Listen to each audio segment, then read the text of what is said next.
Hello student, अभी हमारा board exam के लिए जो स्पेशल क्लास होने जा रहा है, जिसमें हम क्लास 10 से मैथ सब्जेक्ट के पेपर डिस्कस कर रहे हैं, जिसमें आज हम पेपर 3 डिस्कस कर रहे हैं। ठीक, हमने पेपर 1 और पेपर 2 डिस्कस कर चुके थे। तो आपको अगर उसका वीडियो चाहिए तो मेरे चैनल को लाइक करें और सब्सक्राइब करना ना भूलें। ठीक है, तो अब हम पेपर 3 का नेक्स्ट पार्ट देखते हैं। हमने एक पार्ट इसका कर चुके थे, अब हमारा सेकंड पार्ट देखते हैं, जिसमें हम प्रश्न क्रमांक 14 से देखेंगे। ठीक है, तो ये रहा हमारा प्रश्न क्रमांक 14। तो प्रश्न क्रमांक 14 आपका ज्यामिति से है। प्रश्न क्या है? एक वृत्त की त्रिज्या 20 सेंटीमीटर है। दो बराबर और समांतर जीवाओं के बीच की दूरी कितनी है? 24 सेंटीमीटर है। तो जीवा की लंबाई ज्ञात कीजिए। ठीक है, तो इसका हम सॉल्यूशन देखते हैं। इसका सॉल्यूशन ये रहा। इसमें आपको एक चित्र बनाना है, जो प्रश्न में दिया है उसी को लेकर आपको चित्र बनाना है। क्या बोला था उसमें? दो जीवा समांतर जीवा खींचना था और उनके बीच की दूरी कितनी थी? 24 सेंटीमीटर। ठीक है, तो हमको पता था क्या दिया है? त्रिज्या दिया है। ठीक, तो अब हम चित्र में देखते हैं हमने क्या उनके बीच की दूरी निकाली। तो बीच की दूरी हमने केंद्र से लिए हैं, तो क्या है वो? NM है। ठीक, NM है। इसमें हम केंद्र से पहले वाले की दूरी कितनी है? OM है। ठीक, और दूसरे वाले जीवा की दूरी कितनी है? ON है। ठीक, अब यहाँ से हमको वो पता चला कि बराबर जीवाएं केंद्र से बराबर दूरी पर हों तो वो क्या होती हैं? दोनों की दूरी क्या होती है? बराबर होती है। तो केंद्र से ON क्या है? OM के बराबर होगी। तो OM बराबर क्या हो गया? ON। ठीक, ये हमारा समीकरण 1 है। अब हमको पता है, क्या पता है? इसमें दिया है कि MN बराबर किसके है? OM प्लस ON के। ठीक है, तो MN बराबर OM प्लस ON। समीकरण 1 से हमको क्या पता है कि दोनों क्या हैं? बराबर है। तो ON बराबर क्या लिख सकते हैं? OM plus OM। ठीक, तो ये 2 OM हो गया। और हमको MN इनके बीच की दूरी पता है, क्या दिया गया है? 24 सेंटीमीटर दिया गया है। ठीक है, तो अब इस 2 को हम इस साइड लाते हैं। ठीक, तो OM बराबर कितना निकल गया? 24/2। तो OM बराबर कितना है हमारा? 12 सेंटीमीटर। ठीक, अब हम OA को मिला देते हैं। तो ये हमारा केंद्र था और ये हमारा क्या है? स्पर्श रेखा है। ठीक, ये वृत्त का स्पर्श में है। ठीक, तो ये हमारा क्या हो गया? त्रिज्या निकल गया। ठीक, तो इस हमने त्रिज्या बना लिया, जिसकी दूरी कितनी है? 20 सेंटीमीटर हमको त्रिज्या दिया हुआ है। ठीक, यहाँ से हमको क्या मिल गया? एक त्रिभुज मिल गया। ठीक, ये त्रिभुज मिल गया। तो ये त्रिभुज क्या है? OAM एक हमको त्रिभुज मिल गया। तो OAM एक त्रिभुज मिल गया, जो क्या है? एक समकोण त्रिभुज है। हमको पता है समकोण त्रिभुज में क्या होता है? कर्ण का वर्ग बराबर लंब का वर्ग धन आधार का वर्ग। ठीक है, तो उससे क्या हमको कौन कौन से एरिया? इसको हमने क्या ले लिया? OA को कर्ण ले लिया, तो कर्ण का वर्ग धन OM का वर्ग धन AM का वर्ग। ठीक है, ये निकल गया हमारा, हम ये निकाल लिए। ठीक, अब हमको इसमें क्या पता है? तो हमको इसमें OA पता है। ठीक, कितना है? 20 सेंटीमीटर। OM पता है 12 सेंटीमीटर है। AM हम निकाल सकते हैं। तो AM कितना निकलेगा? हमने OM को इस साइड ला लिया, तो AM का वर्ग बराबर OA का वर्ग ऋण OM का वर्ग। ठीक, इसका मान 20 का वर्ग ऋण 12 का वर्ग, तो 400 माइनस 144। ठीक, तो AM का वर्ग बराबर कितना है? 256। ठीक, तो AM का हमको वर्ग हटाइए तो क्या हो गया? अंडर रूट हो गया। तो 256। तो 256 किसका वर्ग आता है? तो 16 का वर्ग। तो कट गया, तो AM बराबर कितना आ गया? 16 आ गया। ठीक है, ये 16 का वर्ग, तो ये क्या निकल गया? आ गया 16, क्योंकि वर्ग और वर्गमूल कट जाते हैं। ठीक है, तो AM बराबर कितना आ गया? 16 सेंटीमीटर। अतः जीवा की लंबाई, तो इस जीवा की लंबाई A से B कितना होगा? एक तो AM प्लस MB होगा। ठीक, तो दोनों की दूरी बराबर भागों में बांट रहा है। AB बराबर कितना आ जाएगा? AM। तो AM हमने निकाल लिया है, तो AM हमारा 16 निकला है। ठीक, तो इस बार भी क्या होगा? बराबर होगा। लंब दो जीवाओं को 2 बराबर भागों में बांट रही है। ठीक, केंद्र से डाला गया लंब जीवा को 2 बराबर भागों में बांट रही है, तो 2AM कर सकते हैं हम इसको।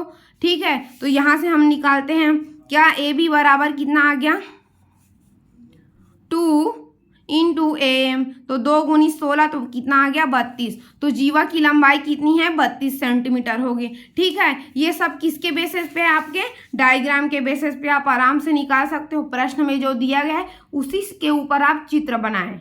ठीक है, तो ये रहा आपका प्रश्न क्रमांक 14 का सोल्यूशन। अब हम इसके अथवा का प्रश्न देखते हैं। उसमें क्या बोला गया है, सिद्ध कीजिए कि बाह्य बिंदु से वृत्त पर खींची गई स्पर्श रेखाओं की लंबाई बराबर होती है। ठीक, तो सबसे पहले इसमें दिया क्या गया है, वृत्त दिया गया है और एक बाह्य बिंदु लेना है। ठीक है, और उससे 2 स्पर्श रेखाएं खींचनी है। तो अब इसका सोल्यूशन देखते हैं। ये रहा इसका सॉल्यूशन। ठीक, इसमें भी सबसे पहले हमने क्या किया, सबसे पहले चित्र बनाया। ठीक, एक बाह्य बिंदु ए लिया। ठीक, उसके बाद उसको क्या किया, एक 2 स्पर्श रेखा, पहला क्या था P बिंदु था और दूसरा Q बिंदु स्पर्श रेखा खींची।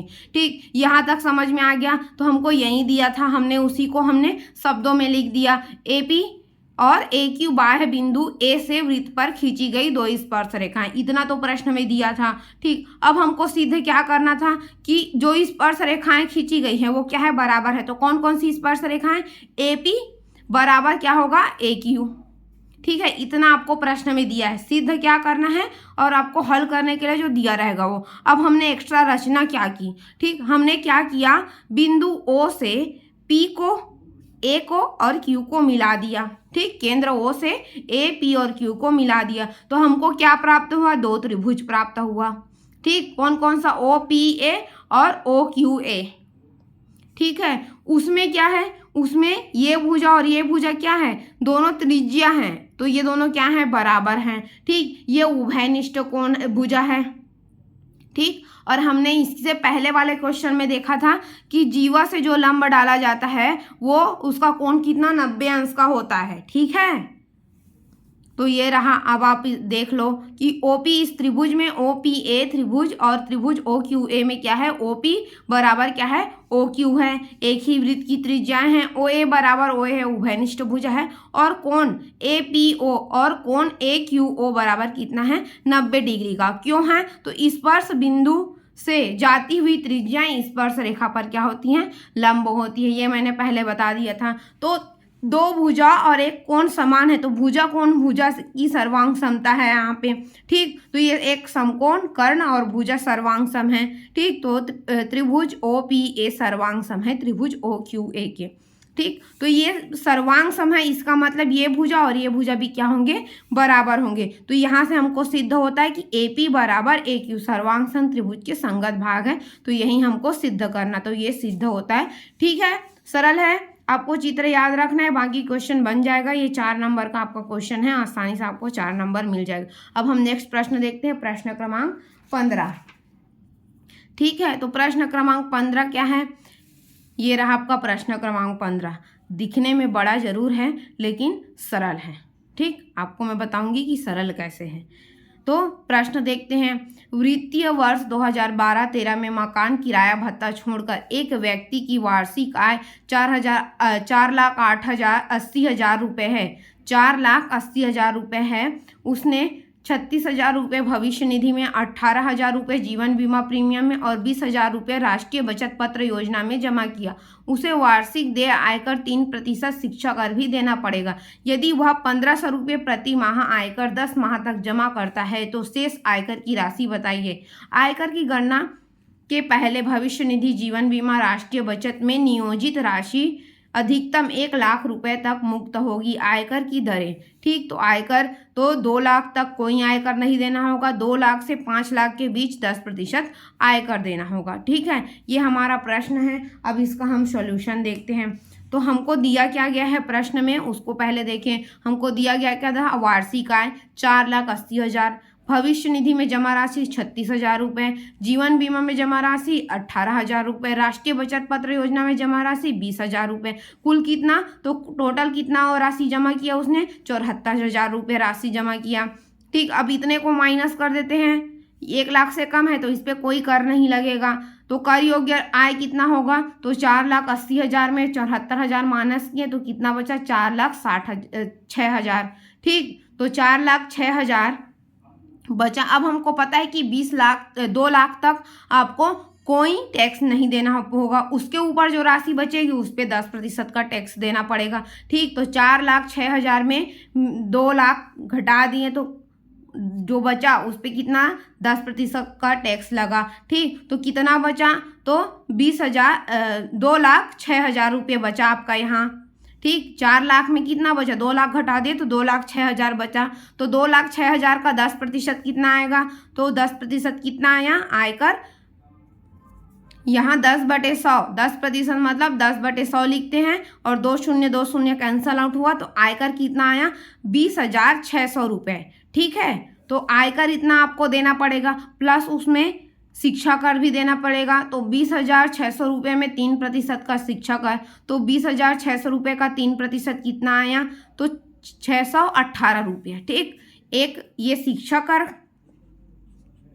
शिक्षा कर प्लस आयकर, तो कुल देय आयकर कितना होगा 20,600 धन 618 रुपये, तो टोटल कितना होगा 21,218 रुपये आपको आयकर देना है। ठीक, और क्या बोला था प्रश्न में कि 1,500 रुपये वो 10 माह तक आयकर भरा है, हर महीने 1,500 रुपये करके 10 माह तक आयकर भरने के लिए पैसा जमा किया। ठीक, तो वो कितना था, तो 15,000 रुपये गुणित 10 माह के लिए, तो 15,000 रुपये, 1,500 रुपये गुणित 10, तो ये 15,000 रुपये उसका क्या हो गया, आयकर इतना भर चुका है। ठीक, और हमारा कुल आयकर कितना था 21,218 रुपये, तो शेष आयकर कितना होगा 21,218 माइनस 15,000, तो 6,218 रुपये। ठीक, तो शेष देय आयकर कितना होगा 6,218 रुपये, मतलब 15,000 रुपये वो पटाता रहा 10 महीने तक, तो उसका बचा हुआ आयकर कितना था 6,218 रुपये। सरल है प्रश्न, मैं आपको एक बार फिर से शॉर्ट में समझाती हूँ। क्या करना है, जितना भी भविष्य निधि, जीवन बीमा, राष्ट्रीय बचत उतने को ऐड करेंगे और उसको किससे माइनस करना है, उसके कुल वार्षिक आय से। ठीक, जो बचेगा उसको क्या करना है, कितने तक आपको आयकर नहीं देना है उस रुपए से माइनस करेंगे। तो क्या हो गया 4,06,000 रुपये में हम लोग 2 लाख माइनस किए, तो उसके ऊपर 2 लाख के ऊपर कितना टैक्स लगेगा, तो 10% का टैक्स लगा। ठीक, तो माइनस कितना आया 2,06,000 बचा उसके पास, उसमें 10% का हमने टैक्स पटाया, तो 10% का टैक्स कितना हुआ 20,600 रुपये, प्लस हमने शिक्षा कर 618 रुपये ऐड किया, तो टोटल हमको कितना हुआ 21,218 रुपये कर के रूप में देना था। ठीक, अब उस व्यक्ति ने 10 महीने तक 1,500 रुपये टैक्स जमा किया, तो कितना रुपये जमा कर दिया 15,000 रुपये उसने जमा कर दिया। देना उसको आयकर कितना था 21,218 रुपया, तो 15,000 दे चुका है, तो कितना बचा 6,018 रुपया उसको आयकर देना बचा है, इतना वो अब देगा। ठीक, 15,000 रुपये पटा चुका था और बचा कितना 6,218 रुपये। ठीक है, अब हम इसका अथवा का प्रश्न देखते हैं। तो ये रहा आपका अथवा का प्रश्न। मोहन ने कृषि विकास बैंक से 50,000 रुपये 2 वर्ष के लिए सावधि जमा खाते में जमा किया। यदि ब्याज की दर 10% वार्षिक हो तथा ब्याज प्रति 6 माही बाद संयोजित किया जाता है, तो परिपक्वता पर बैंक उसे कितनी धनराशि देगा। ठीक, इससे पहले वाले प्रश्न में कोई फॉर्मूला याद नहीं रखना था, लेकिन इस वाले प्रश्न में आपको फॉर्मूला याद रखना होगा। तो ये रहा फॉर्मूला, जो आप बार बार पढ़ते हो वही फॉर्मूला है। ठीक, दिया क्या गया है, मूलधन दिया गया है 50,000, दर दिया है क्या है 10%, किस बेसिस पे दिया गया है वार्षिक, आपको निकालना कैसे है अर्धवार्षिक, तो उसको दर को भी क्या कर लिए आधा कर लिए। ठीक, कितना कर लिए 5% कर लिए। समय क्या है 2 वर्ष, तो 2 वर्ष में कितने 6 माही होंगे 4 6 माही। ठीक, मिश्र धन हमको निकालना है, तो a बराबर p इंटू 1 प्लस r बटे 100 की घात n, तो a बराबर कितना हो गया 50,000 गुणित 1 धन 5 बटे 100 की घात 4। ठीक, तो ये 50,000 गुणित 1 धन क्या हो गया 5 कट गया 1/20 आ गया घी घात 4। ठीक, तो 50,000 गुणित 20 धन 1 21/20 लघुत्तम समापवर्त 20 निकला। ठीक है, इसको इधर लाएं तो 20 धन 1 21 हो गया। ठीक, तो 50,000 गुणित 21/20 की घात 4, अब उसको 4 दिया है तो 4 बार गुना कर दिए, तो 50,000 गुणित 21/20 4 बार हो गया। ठीक, यहाँ 4 शून्य और सबका 20 का 1 1 शून्य हमने काट दिया, ठीक है, तो क्या बचा 5 गुणित 21 गुणित 21 गुणित 21 बटे 2 गुणित 2 गुणित 2। ठीक, तो ये आ गया 9,72,405/16। ठीक, आंसर कितना आया 60,775.31 रुपए। ठीक, इस प्रकार मोहन को 2 वर्ष बाद परिपक्वता उसकी राशि कितनी होगी 60,775.31 रुपए प्राप्त होगी। ठीक है, ये फॉर्मूला बेस है, फॉर्मूला याद रखना और फॉर्मूला के मान में आपको कैलकुलेशन करना है। ठीक, ये कैलकुलेशन अगर बीच में डाउट हो रहा है, आपको आंसर पता है तो सीधे आंसर लिख देना और 2-4 स्टेप लिख देना। ठीक है, अगर आपसे आंसर नहीं आ रहा है, जैसे इसमें 60,000 आ रहा है 775 नहीं आ रहा है, तो उसके समथिंग आप आंसर लिख सकते हो, नंबर मिलेगा। ठीक है, अब हम नेक्स्ट प्रश्न देखते हैं। तो ये रहा आपका प्रश्न क्रमांक 16। ठीक, तो प्रश्न क्रमांक 16 आपका ज्यामिति से है। एक त्रिभुज PQR की रचना कीजिए, साथ ही एक और त्रिभुज ABC की रचना कीजिए जिसमें AB बराबर 2/3 PQ हो। ठीक है, इसका सॉल्यूशन देखते हैं। ये रहा इसका सॉल्यूशन। आपको सबसे पहले क्या करना है, एक त्रिभुज बनाना है। ठीक, तो त्रिभुज की रचना कीजिए PQR, जो हमको प्रश्न में दिया गया है, हमने प्रश्न में इसकी रचना की। अब हम P को लेकर एक न्यून कोण बनाते हैं Q के अपोजिट में। ठीक है, Q के अपोजिट में हम न्यून कोण बनाते हैं। ठीक, PX बनाते हुए रेखा खींचे PX। ठीक है, अब उसमें 3 बिंदु लेते हैं P1 P2 P3, समान दूरी का त्रिभुज लेते हैं। अब सीधे P3 को R से मिला देते हैं। ठीक, उसके बाद क्या करना, P2 को S से मिला देना। ठीक, अब हमको S प्राप्त हुआ। अब ये P2 को हमने P3 को मिला दिया R से सीधे सीधे। ठीक, अब हम P2 को हमने PR से मिलाया। ठीक, जहां हमको S बिंदु प्राप्त हुआ। अब इस S बिंदु को हमने PQ पे मिलाया। ठीक, समांतर करके, तो हमको T बिंदु मिल गया। अब हमको यहाँ पे एक त्रिभुज मिल रहा है TPS। ठीक, या PST। TPS हमको त्रिभुज मिला, उसी के माप का हमने अलग से त्रिभुज बना दिया ABC। ठीक, वो क्या है, सर्वांग सम है। ठीक, चाहे तो ये लिख सकते हो, चाहे तो ये लिख सकते हो। ठीक, दोनों में से एक यूज करना। ठीक है, ये रहा, रचना में भी उसी को लिखना। ठीक, अब हम ये बात कैसे जाने कि जो त्रिभुज बनेगा वो छोटा बनेगा कि बड़ा बनेगा। तो हमने को दिया था कि प्रश्न में दिया था कि हमारा त्रिभुज कौन सा है, PQR हमारा त्रिभुज है। ठीक, तो हमने माना PQ कितना है 1 सेंटीमीटर। प्रश्न में दिया क्या गया था, AB बराबर 2/3 PQ। ठीक, अगर हम 1 सेंटीमीटर मान रहे हैं, यहाँ पे लिए ना 1 सेंटीमीटर। ठीक, तो मान रहे हैं कि 1 सेंटीमीटर होगा, तो क्या किए, इसको भाग दिए तो कितना आया 0.6 गुणित PQ का मान हमने रखा था 1 सेंटीमीटर, तो AB बराबर क्या आ गया 0.6। मतलब अगर हम 1 मान रहे हैं इसको PQ का मान, तो क्या आएगा, हमारा जो मान आएगा AB का मान वो छोटा आएगा, 1 से छोटा है 0.6। मतलब जो त्रिभुज बनेगा वो क्या बनेगा, PQR से छोटा बनेगा ABC। ठीक है, यहाँ तक क्लियर। अब हम रचना के पद देखते हैं। तो हमारा रचना के पद क्या है, रचना के पद में है एक त्रिभुज PQR की रचना की। ठीक, P से Q की ओर न्यून कोण बनाते हुए एक रेखा PX खींचे। ठीक, तो PX पर समान लंबाई के 3 चाप कांटे, P1 P2 P3 नाम दिया। क्लियर, उसके बाद क्या किए, अब P2 से P3 R के समांतर P3 को R से मिलाते हैं। P2 से P3 R के समांतर रेखा खींचे जो कि PR को S से प्रतिच्छेद करती है। ठीक है, अब S से PQ के समांतर एक रेखा PQ पर T पर प्रतिच्छेद करती है।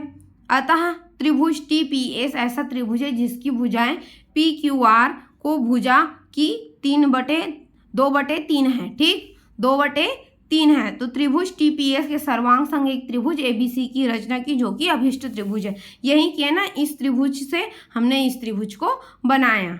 ठीक है, आप इसको चाप ना काट के भी बना सकते हो, लेकिन आपको उसमें डिजाइन बनाना पड़ेगा चाप काटने का।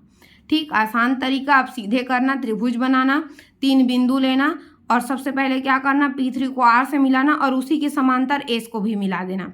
ठीक, और S से आप यहाँ पे एक और इस QR के समांतर रेखा खींच देना और जो त्रिभुज बनेगा उसको यहाँ पे बना देना जितनी लंबाई का बनेगा। ठीक है, आसान ट्रिक बता रही हूँ। बाकी रचना के पद में आपको ये सब लिखना पड़ेगा कि क्या क्या आपने किया। पहले त्रिभुज बनाया, फिर अपने न्यूनकोण बनाते हुए एक PX रेखा खींची, फिर उसमें 3 बिंदु P1 P2 खींचे, फिर P3 को R से मिलाया, P2 को S में मतलब PR में प्रतिच्छेद किया, जिससे हमको S बिंदु प्राप्त हुआ। अब इस S बिंदु से लेके हमने PQ पर प्रतिच्छेद किया, जहाँ से हमको T बिंदु प्राप्त हुआ, उसको मिला दिए। ठीक है, अब इसके अथवा का प्रश्न देखते हैं। ये रहा इसके अथवा का सॉल्यूशन। प्रश्न देखते हैं पहले।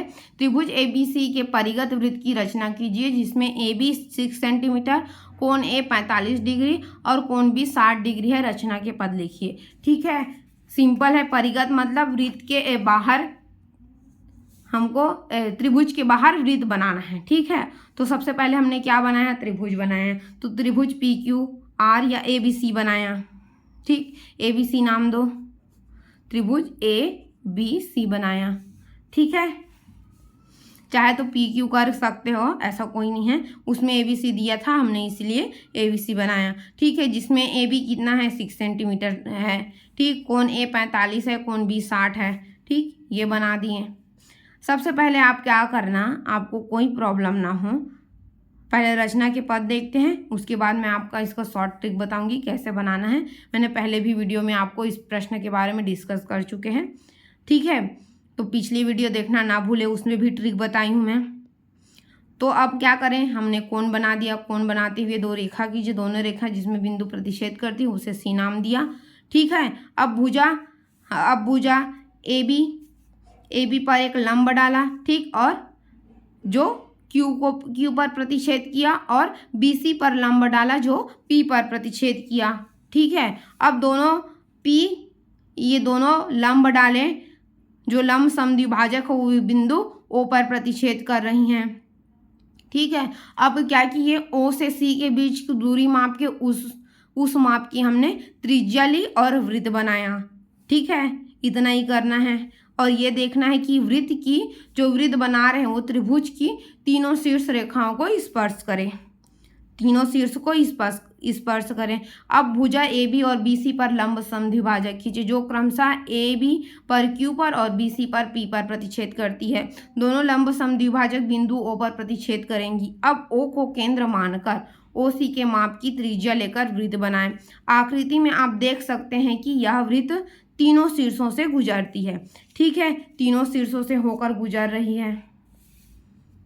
ठीक, यहाँ देखो तीनों शीर्षों से गुजर रही है। तो ये रहा आपका ये प्रश्न और रचना। ठीक है, आप सबसे पहले क्या करना, रचना के पद में त्रिभुज की रचना लिखना, उसके बाद वृत्त बनाना। ठीक, अगर आपसे बिगड़ रहा है चित्र में तो क्या करना, पहले वृत्त बनाना, उसके ऊपर त्रिभुज बना लेना। ठीक है, और ये देखना कि कौन सा कोण बड़ा है उसको बड़ा दिखना चाहिए, और कौन सा कोण छोटा है वो छोटा दिखना चाहिए। इस बात का विशेष ध्यान रखना। ठीक है, अब हम नेक्स्ट प्रश्न देखते हैं। तो नेक्स्ट प्रश्न हमारा यूनिट 1 से है, प्रश्न क्रमांक 17।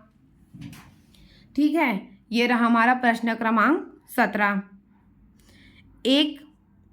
एक व्यक्ति की वर्तमान आयु उसके पुत्र की आयु के वर्ग के बराबर है। यदि 1 वर्ष पहले उस व्यक्ति की आयु उसके पुत्र की आयु की 8 गुनी थी, तो दोनों की वर्तमान आयु ज्ञात कीजिए। ठीक, इसका सलूशन देखते हैं। ये समीकरण से रिलेटेड सवाल है, तो ये रहा इसका सलूशन। ठीक, ये रहा इसका सॉल्यूशन। ठीक, माना कि पुत्र की वर्तमान आयु कितनी है, x है। ठीक, व्यक्ति की वर्तमान आयु x का वर्ग है प्रश्न के अनुसार। ठीक, तो 1 वर्ष पहले पुत्र की आयु कितनी होगी, x - 1, और पिता की आयु, व्यक्ति की आयु कितनी होगी, x² - 1। ठीक, तो 1 वर्ष पहले व्यक्ति की आयु पुत्र की आयु की 8 गुनी थी। तो हमने यहाँ पे निकाला था 1 वर्ष पहले कितना था कि x² - 1 बराबर कितना था, 8 गुनी वाला भी है, तो पुत्र की आयु के फॉर्म में कितना है, 8 गुणित x - 1। ठीक, तो ये क्या निकल गया, x का वर्ग -1 और 8 का अंदर गुना हो गया, तो 8x - 8। ठीक, इसको इधर ला लिया, तो x का वर्ग -8x - 1 प्लस 8 बराबर 0। x का वर्ग -8, एक्स प्लस 7, ठीक, एक कम हो गया बराबर 0। ठीक, अब इसको तोड़ेंगे इस समीकरण को, तो कैसे तोड़ेंगे? 7 को हमको यहाँ पे कितना आना चाहिए? 8 आना चाहिए, -8, और गुना करने पर 7 आना चाहिए। तो कैसे आएगा? एक्स का वर्ग -7x माइनस एक्स प्लस 7 बराबर 0। ठीक, इन दोनों का पेयर बना दिए, तो यहाँ से क्या उभयनिष्ठ निकल गया? x, तो बचा क्या अंदर? x -7। यहाँ से क्या उभयनिष्ठ निकल गया? माइनस निकाल दे तो -1 निकल गया।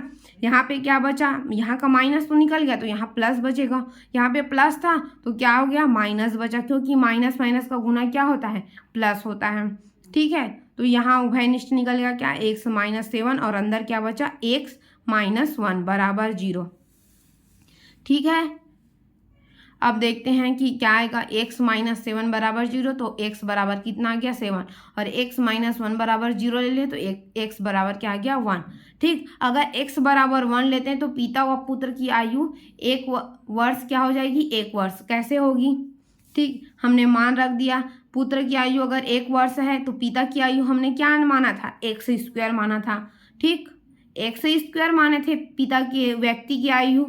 ठीक, तो ये क्या हो गया? 1 का वर्ग हो गया, तो 1 का वर्ग कितना निकला? 1। तो दोनों की आयु तो समान हो नहीं सकती, तो ये हम नहीं मान सकते। ठीक, तो ये संभव नहीं है। अब इसलिए हम क्या लिखते हैं? x बराबर 7। ठीक, लेने पर क्या आएगा? तो पुत्र की आयु कितनी होगी? x बराबर 7 हो गया, और पिता की आयु क्या है? x² है, तो मान रखे तो 7 का वर्ग बराबर 49। तो पुत्र की आयु 7 वर्ष और पिता की आयु क्या है? 49 वर्ष। ठीक है, सरल है, आपको वर्ग समीकरण के फॉर्म में लाना है और बनाना है। ठीक है, अब हम इसका नेक्स्ट प्रश्न देखते हैं। तो ये रहा इसका नेक्स्ट प्रश्न। क्या है? 2 क्रमागत सम धनात्मक प्राकृतिक संख्याओं के वर्गों का योग 164 है, तो संख्या ज्ञात करना। ये भी वर्ग समीकरण वाला प्रश्न है, जो अभी देखे थे उसी टाइप का प्रश्न है। ठीक, तो हमने देखा, तो यहाँ देखते हैं। अब मानते हैं कि 2 क्रमागत सम संख्याएं धनात्मक प्राकृतिक संख्या कौन कौन सी है? x, और क्या होगी? सम है, इसलिए x + 2। ठीक, तो दोनों संख्याओं का वर्गों का योग 164 है बोला है, तो दोनों संख्या क्या है? एक संख्या x का वर्ग धन x + 2 का वर्ग। ठीक, इसको तोड़े तो क्या हो गया? x का वर्ग प्लस x का वर्ग धन 4x + 4। ठीक, फॉर्मूला कौन सा लगा? a + b का वर्ग बराबर a का वर्ग धन b 2ab धन b का वर्ग। ठीक, बराबर 64 निकल गया। ठीक, यहाँ पे क्या हो गया? 2x जुड़ गए तो 2x² हो गया, ये 4x + 4। ठीक, इस सम में क्या है? अब इसको इधर लाते हैं। ठीक, अपोजिट साइड लाते हैं, तो 2x + 4x + 4 माइनस 164 बराबर 0। ठीक, तो कितना बचा? 2x का वर्ग धन 4x माइनस 160। ठीक, तो इसमें सब में हम 2 समान हैं, सबसे निकल जाएगा, तो 2 हमने निकाल लिया। x का वर्ग माइनस 2x माइनस 80 बराबर 0। ठीक है, तो x का वर्ग माइनस 2x माइनस 80 बराबर 0। अब इसको तोड़ सकते हैं, तो कैसे तोड़ेंगे? ऐसे तोड़ेंगे कि 10 × 10 करे 80 आ गया। ठीक, और जोड़े तो कितना आ गया? तो 10 ऋण 8 बराबर 2। तो वैसे किए, x का वर्ग धन 10x ऋण 8x ऋण 80 बराबर 0। ठीक, इसको पेयर बना दिए 2 का। ठीक, अब उसके बाद क्या किए? इससे उभयनिष्ठ निकाले, तो x उभयनिष्ठ निकला, बचा क्या अंदर? x धन 10। ठीक, और ऋण यहाँ ऋण 8 उभयनिष्ठ निकाले। ठीक, तो x यहाँ भी ऋण था और यहाँ भी ऋण था, तो ये भी प्लस हो गया और ये भी प्लस हो गया, तो ऋण 8 बाहर निकाले तो अंदर क्या बचा? x धन 10। ठीक, x धन 10 गुणित x ऋण 8। ठीक, 2 हमको गुणनखंड इसका मिल गया, तो x धन 10 बराबर 0 और x ऋण 8 बराबर 0, तो x बराबर ऋण 10 और x बराबर 8 मिल गया। हमको यहाँ पे बोला क्या गया था कि धनात्मक प्राकृतिक संख्या लेना है, तो हम ऋण को नहीं ले सकते, तो x बराबर -10 नहीं लिया जा सकता। ठीक है, तो क्या लेंगे? x बराबर 8 लेंगे, तो पहली संख्या क्या हो गई? 8 हो गई, और दूसरी संख्या क्या होगी? x धन 2 मतलब 8 धन 2 10 हो गई, तो संख्याएं क्या होगी? 8 और 10। ठीक है, सरल है, कोई प्रॉब्लम नहीं, आपको मानना है। हाँ, यही आपको प्रॉब्लम होगी कि मानना क्या है, तो प्रश्न के अनुसार मानना। अगर उसको x ले रहे हो तो दूसरा क्या बोला है, दूसरे क्रमागत बोला रहता तो x और दूसरा क्या गया x धन 1 आता। ठीक, तो इसमें सम संख्या बोल दिया तो सम संख्या क्या होती हैं 2 4 8 ऐसे 6 ये ऐसा होता है, तो उसमें क्या होता है +2 ऐड हो गया। ठीक है, तो उसको ध्यान में रखना। क्लियर, सरल है। अब हम नेक्स्ट प्रश्न देखते हैं। तो हमारा लास्ट प्रश्न आ गया आपका प्रश्न क्रमांक 18। ठीक है, तो ये रहा आपका प्रश्न क्रमांक 18। सिद्ध कीजिए, आपके त्रिकोणमिति का प्रश्न है। पहले वाला प्रश्न देखिए, अगर बन गया उससे तो आपका 6 नंबर पक्का, इससे भी 6 नंबर पक्का। ये बहुत सरल सवाल है। ठीक, तो वर्गमूल 1 ऋण cos थीटा बटे 1 धन cos थीटा बराबर क्या लाना है हमको, कोसेक थीटा ऋण कॉट थीटा। ठीक है, इसको देखते हैं इसका हल। लेफ्ट हैंड साइड लिए क्या लिए, वर्गमूल 1 ऋण cos थीटा बटे वर्गमूल 1 धन cos थीटा। अब क्या किए, नीचे में क्या है आपके, हर में धन है तो आपको क्या लेना है, ऋण लेना है। ठीक, इस बात का ध्यान रखना। अगर नीचे ऋण होता तो आप धन लेते हैं। तो वर्गमूल 1 ऋण cos थीटा का गुना हर और अंश में करने पर। ठीक, तो हर और अंश में हमने वर्गमूल 1 ऋण cos थीटा बटे वर्गमूल 1 ऋण cos थीटा का क्या कर दिया, गुना कर दिया। ठीक है, तो ये क्या हो गए, दोनों समान हो गए। वर्गमूल 1 ऋण cos थीटा गुणित वर्गमूल 1 ऋण cos थीटा। नीचे क्या आ गया, वर्गमूल बटे में क्या आ गया, वर्गमूल 1 धन cos थीटा गुणित वर्गमूल 1 ऋण cos थीटा। ठीक है, तो ये क्या हो गया, वर्ग हो गया। वर्ग 1 ऋण cos थीटा पूरे का वर्ग बटे क्या आ गया, वर्गमूल 1 का वर्ग ऋण cos थीटा का वर्ग। ठीक, फॉर्मूला किससे है, a का वर्ग ऋण b का वर्ग।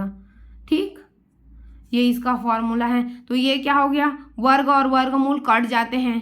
ठीक, ये कट गया बटे वर्गमूल 1 ऋण, क्योंकि 1 का वर्ग क्या आता है, 1 आता है, तो 1 ऋण cos स्क्वायर थीटा।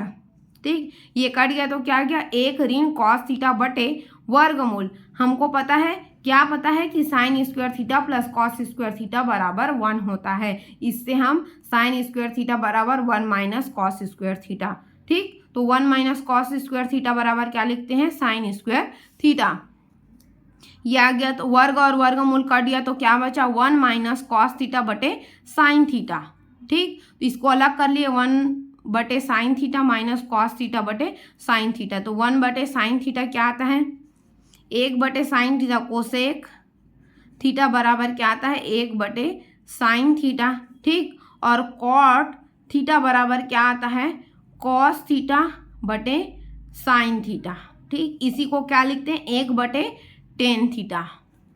ठीक, इसको 1 बटे टेन थीटा भी लिखते हैं। तो आ गया हमारा cosec theta minus cot theta. तो लेफ्ट हैंड साइड बराबर राइट हैंड साइड, ये हमारा प्रूफ हो गया था। हमको यही निकालना था, cosec theta minus cos theta. ठीक है, अब हम नेक्स्ट प्रश्न देखते हैं। ये रहा हमारा नेक्स्ट प्रश्न, थीटा का मान ज्ञात करना है। ठीक है, कॉस थीटा बटे cosec theta +1 plus cos theta बटे कोसेक थीटा -1 बराबर 2 है। तो थीटा का मान ज्ञात करना है। तो इसका सोल्यूशन देखते हैं। ये रहा इसका सॉल्यूशन। ठीक, ये हमको प्रश्न में दिया गया है। अब क्या करते हैं, इसका लघुत्तम निकालते हैं। तो क्या निकला इसका लघुत्तम, cosec theta +1 into cosec theta -1। ये इधर गुना हो गया तो कॉस थीटा गुणित कोसेक थीटा -1 प्लस वाला इधर गुना हो गया, cos theta into cosec theta +1 बराबर हमारा 2 है। ठीक, अब क्या हो गया, दोनों में कॉस थीटा था तो वो कॉमन निकाल दिए। तो कॉस थीटा इंटू में आ गया cosec theta -1 plus cos theta +1 बटे ये क्या आ गया हमारा formula, a minus b into a plus b बराबर a का वर्ग ऋण b का वर्ग। ये आ गया, तो कोसेक स्क्वायर थीटा माइनस 1 का वर्ग बराबर 2। कॉस थीटा निकल गया। ठीक, यहाँ ऋण 1 और 1 धन 1 कट गया। ठीक, क्या बचा, कोसेक थीटा बचा बटे कोसेक स्क्वायर थीटा -1 बराबर 2। ठीक, ये कॉस थीटा आ गया और ये 2 कोसेक थीटा बटे इसका फॉर्मूला क्या होता है, कोसेक थीटा -1 बराबर कॉट थीटा। ठीक, तो कॉट स्क्वायर थीटा आ गया बराबर 2। ये 2 को इधर ला लिए तो 2 कॉस थीटा इंटू 1 बटे साइन थीटा। ठीक, तो ये किस फॉर्म में आ गया, ये आ गया कॉस थीटा बटे साइन थीटा बराबर क्या होता है, कॉट थीटा। ठीक, कॉट थीटा बराबर क्या होता है, कॉस थीटा बटे साइन थीटा। ठीक, तो ये आ गया, तो हमने इसको लिख दिया 2 कॉट थीटा बटे कॉट स्क्वायर थीटा। एक कैंसल आउट हो गया और 2 को इधर ले गए तो 2/2 हो गया। 1 कॉट थीटा बराबर 2/2, तो टेन थीटा बराबर क्या हो गया, 1 हो गया। तो टेन थीटा बराबर कितना निकल गया, 1 निकल गया। और किस मान के लिए टेन थीटा बराबर 1 होता है, तो 45। टेन 45 बराबर क्या होता है, 1 होता है। तो थीटा बराबर कितना आएगा, टेन थीटा बराबर टेन 45। तो थीटा बराबर कितना आ गया आपका, 45 डिग्री। ठीक है, थीटा का मान ही निकालना था, सरल है। फॉर्मूला यूज़ करना है कौन सा, इसको मैंने बार बार बताया है कि a² b² बराबर a+b और इंटू a-b।